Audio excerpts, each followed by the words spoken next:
All right, what's up, Conquer Athlete? So we're back here and we're talking about planning versus programming, which is a very important concept process for all coaches and athletes to be in, especially when putting together programs that are going to work and they're going to last. So we're going to look to clear up something that wrecks results for a lot of athletes.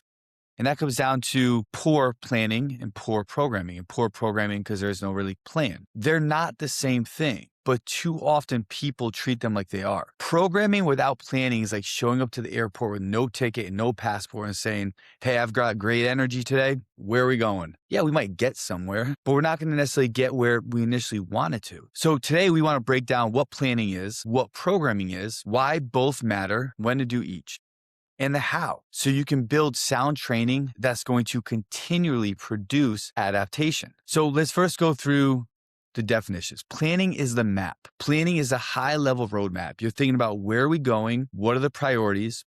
What qualities are we building and in what order? How are we managing fatigue across weeks, months? Planning answers what matters most and when. Programming, that's the daily execution. Programming is a day-to-day prescription around exercises, sets, reps, intensities, conditioning pieces, weekly layouts, warm-ups, accessories, progressions. Programming is going to answer, what are we doing today to support the plan? Remember, planning is what matters most and when. Programming is what are we doing today to support this plan. If you only program, you just create workouts. If you plan first, you're going to create outcomes. Keep that in mind.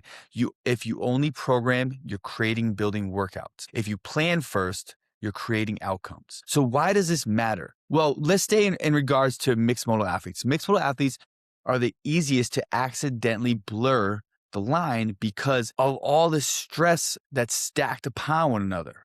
You have your strength work, right, which is your neural fatigue and your connective tissue. You have your high skill work, high repetition, coordination, and exposure. You have your metcons, which is your glycolytic stress, your neurological stress, eccentric damage. You have your aerobic work, your energy system work, which is volume, monotony of work, high stress from a metabolic standpoint, not to mention life stress, sleep, work, steps, nutrition, spouse, financial. So if your planning is weak, you get random peaks and lots of crashes. You're going to have people plateau quickly, probably chronic soreness, performance that shows up sometimes, and the classic of athletes thinking that they need more intensity, they need more work, or they're just not progressing. If you don't have a good plan, chances are the athletes aren't getting to where they want to get to. Sure, when someone's new and they start, possibly, right? Because anything new is going to work. Any new stress is going to create some level of adaptation, no matter who we are and where we are. But over time, they're going to stall. So we need to have a better organization of stress because adaptation comes from a simple loop: stimulus, recovery, adaptation, and repeat. If you smash stimulus without organizing recovery, you're not building fitness, which is continually building fatigue. So what good planning includes, we really have to know the athlete and their constraints. So before anything, their training age, injury history, schedule, frequency available, the sports calendar, weaknesses, where they have bottleneck exposure, recovery capacity. We have to think that a 22-year-old single person sleeping 9 hours is not the same as a 38-year-old parent doing 12 to 15K steps a day and sleeping 4 to 5 hours. They're not the same. Same sport, different organisms.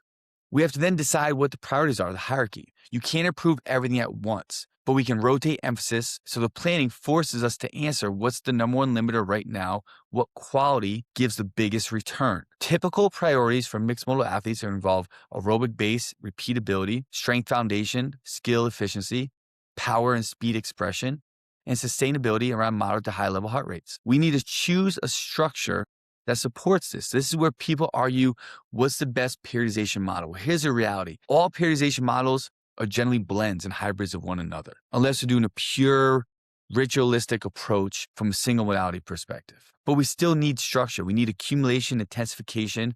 We need peaking and a deload.